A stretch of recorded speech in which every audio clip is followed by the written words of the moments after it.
Upbeat, quirky music intro with visual of a slightly singed forest cake.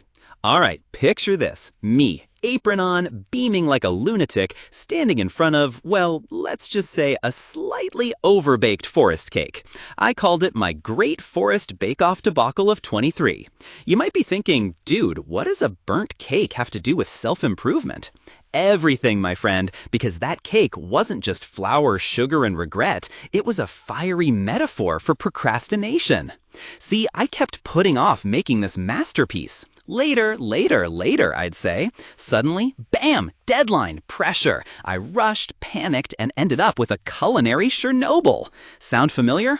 We all do it. We delay those dreams, those tasks, those tiny little steps towards becoming the awesome human we're meant to be. We think, oh, I'll get to it tomorrow. And then tomorrow becomes next Tuesday. And then next Tuesday becomes, well, a slightly singed forest.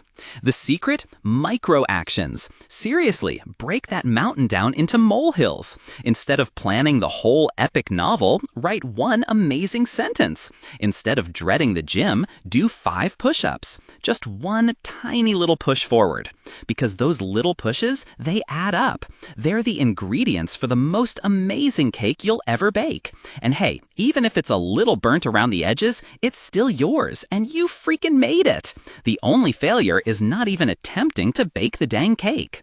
So this week, I challenge you. Pick one thing you've been putting off, something you've been baking for too long, and take one tiny step towards it. One email, one phone call, one push-up. Baby steps, my friend. Bake the forest one tree at a time.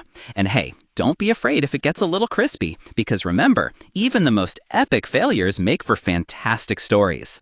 Click that follow button for more stories about baking epic cakes and sometimes burning them to a crisp as we navigate this crazy adventure we call life. Let's get baking.